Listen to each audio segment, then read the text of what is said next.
नमस्कार दोस्तों, मैं हर्षित शर्मा आप सबका बहुत बहुत स्वागत करता हूँ इस वीडियो लेक्चर में, जिसमें आज हम बात करने जा रहे हैं factors promoting nationalism and foundation of the Indian National Congress.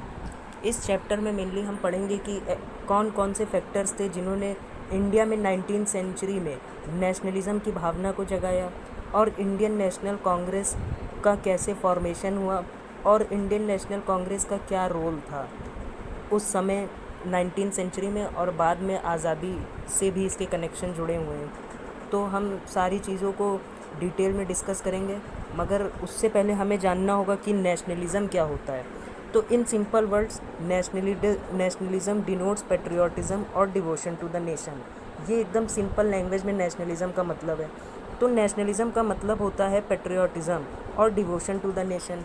Nation के साथ जो हमारा लगाव है, नेशन के साथ जो पेट्रियाटिक भावना है, नेशन के लिए मरने की, नेशन के लिए कुछ करने की, तो इस तरीके की जो फीलिंग है उसे हम मेनली नेशनलिज़म कहते हैं। हालांकि नेशनलिज़म में और पेट्रियाटिज़म में एक छोटा सा डिफरेंस होता है।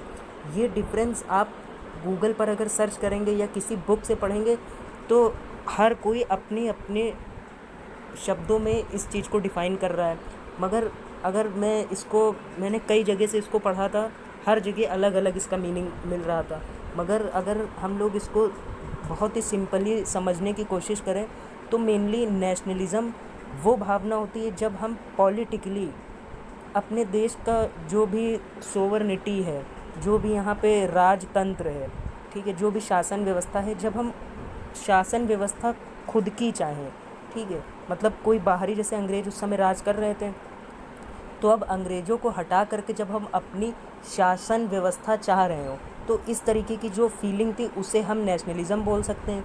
और पेट्रियाटिज़म का मतलब कि हम वहाँ पर शासन नहीं करना चाह रहे हैं, ठीक है, अब शासन चाह रहे हैं मगर खुद नहीं शासन करना चाह रहे। पेट्रियाटिज़म मेनली है, जैसे कि मंगल पांडे जी थे, तो इनके अंदर पेट्रियाटिक भावना थी, क्योंकि ये अपने देश के लोगों से, या आप बोल सकते हैं कि अपनी, जैसे कि देश में कोई ऐसा रिसोर्स है जिससे लगाव होना, ठीक है, देश में जितने भी रिसोर्सेस है उनसे लगाव होना, और उन रिसोर्सेस को बचाने के लिए, उन रिसोर्सेस के आधार पर जो आपके अंदर देश के प्रति लगाव की भावना आती है, उस भावना को हम पेट्रियाटिज़म बोल सकते हैं, ठीक है। जैसे एक सैनिक होता है, इसके अंदर पेट्रियाटिक भावना होती है, और नेशनलिज़म भावना होती है, जैसे कि जो ब्यूरोक्रेसी होती है, ठीक है, जो जितने भी हमारे नेतागण होते हैं, जितनी भी मिनिस्ट्रीज़, तो इनके अंदर आप बोल सकते हैं कि नेशनलिस्ट फीलिंग होती है, ठीक है।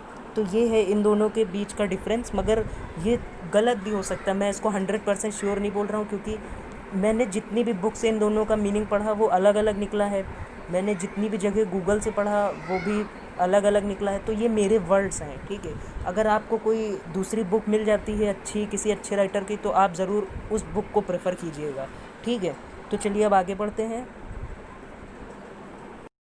तो 19वीं शताब्दी में क्या हुआ कि एशिया और अफ्रीका में जो कॉलोनियलिज़म था, मतलब जो कॉलोनियल रूल था, उसके ख़िलाफ़ 19वीं शताब्दी में लोगों ने आवाज़ उठाना शुरू कर दिया, ठीक है। तो ये देखिए यहाँ पर लिखा है, in the countries of Asia and Africa such an urge impelled people to fight against foreign domination. जो फॉरेन डोमिनेशन था उसके विरुद्ध लोगों ने लड़ना शुरू कर दिया। That is why the first modern political organization in India the Congress call itself Indian National Congress. कहने का मतलब है कि यहाँ पर ब्रिटिशर्स का रूल था, और जो यहाँ पर उस समय पहली पॉलिटिकल पार्टी जो कि कांग्रेस थी, उसका जब फॉर्मेशन हुआ तो उसमें नेशनल शब्द जोड़ा गया।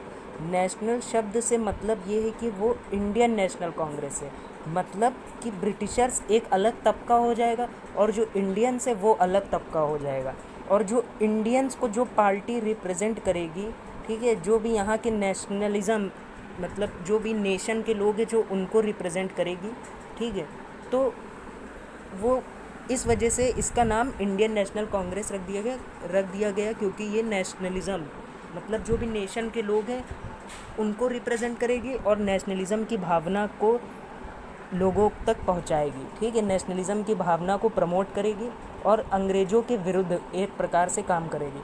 अभी इसको हम आगे देखेंगे कि शुरुआत में ये लोग अंग्रेज़ों के साथ में काम कर रहे थे, फिर उसके बाद आगे धीमे धीमे करके ये लोग अंग्रेज़ों के विरुद्ध होते चले गए, तो उसको अभी हम आगे समझेंगे।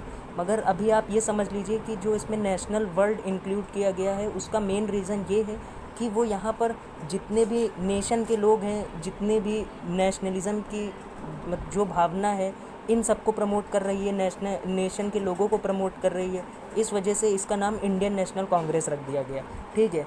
The main objective of the Congress, अब जो इसका मेन ऑब्जेक्टिव है कांग्रेस का, the main objective of the Congress is promoting the feeling of national unity among all lovers of the country.